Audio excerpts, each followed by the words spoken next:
Indus valley civilisation को continue करेंगे। देखिए, आपके मन में ये प्रश्न आता होगा, क्या हड़प्पा सभ्यता के लोग केवल किसान थे या वे दुनिया के सबसे बड़े व्यापारी और इंजीनियर भी थे? इसका जवाब छिपा है इसी गुजरात की ऐतिहासिक साइट लोथल में। ये एक सिर्फ शहर नहीं है, बल्कि हड़प्पा सभ्यता का एक बहुत ही बिजी इंटरनेशनल डॉकयार्ड है, या कहा जाए बंदरगाह है। इसके साथ साथ ये बहुत बड़ा औद्योगिक केंद्र भी था और यहाँ पर आपको इंजीनियरिंग का चमत्कार भी दिखेगा। तो चलिए लोथल साइट को विजिट करते हैं।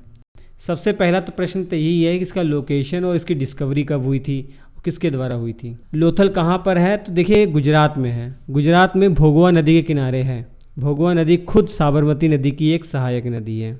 इसकी खासियत ये है कि गल्फ ऑफ खंबात के जरिए ये अरब सागर से जुड़ा हुआ है। अब ये लोथल जो नाम है, इसका अर्थ क्या है, इसका मीनिंग क्या है? तो गुजराती में इसका मीनिंग है मृतकों का टीला। एग्जैक्ट वैसे ही जैसे मोहनजोदड़ो का मीनिंग है। खोजा कब गया, इसकी खोज कब हुई? 1954 से 1963 के बीच में इसकी खुदाई हुई। और ये खुदाई किसके द्वारा हुई?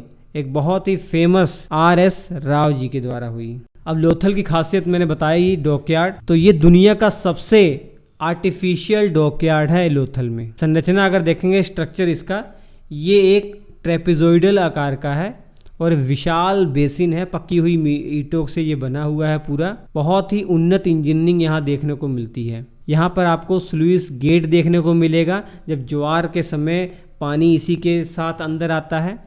और स्पिल चैनल भी देखने को मिलता है कि पानी का स्तर अगर बढ़ जाए या घट जाए तो ये संतुलित करता है, अगर बढ़ जाए तो अतिरिक्त पानी ये बाहर निकाल देता है। तो ये सब देखने में लगता है कि हड़प्पा के जो लोग थे वो समुद्री नेविगेशन और हाइड्रोलिक इंजीनियरिंग में कितने आगे थे, और यहीं से व्यापार होता था मेसोपोटामिया से।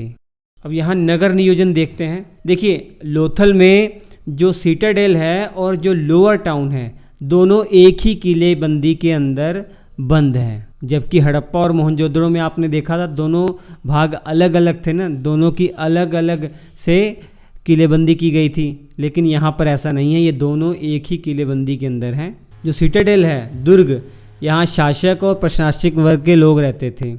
जो निचला शहर है, लोअर टाउन है, यहाँ आम लोग, कारीगर, व्यापारी ये सब रहा करते थे। बाजार, जो वर्कशॉप हैं, जो घर हैं का निर्माण करने वाले, सब यहीं रहा करते थे।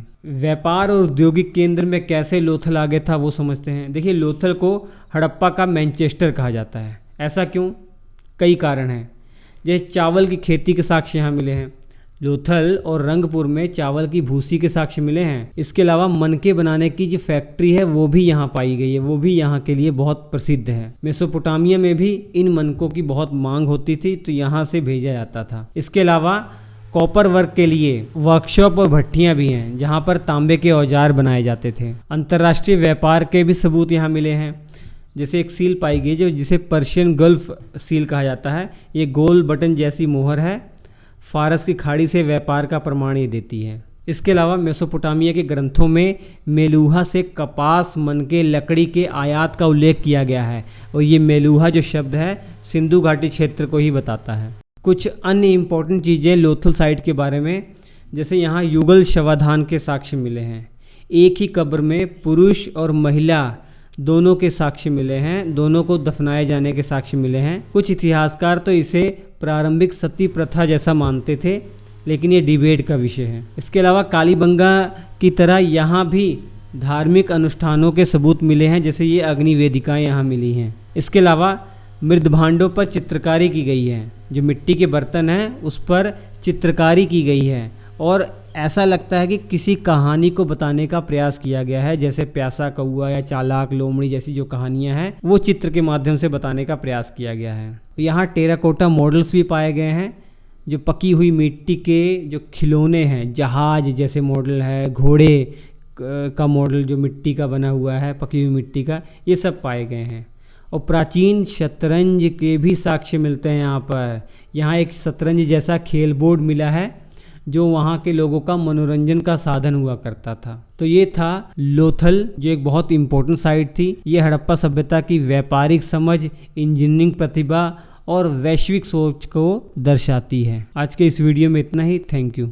क्या हिस्ट्री बोरिंग लगती है, याद नहीं होती, समझ नहीं आती? Presenting ancient history animation course सिर्फ और सिर्फ रवि सर एप्लीकेशन पर।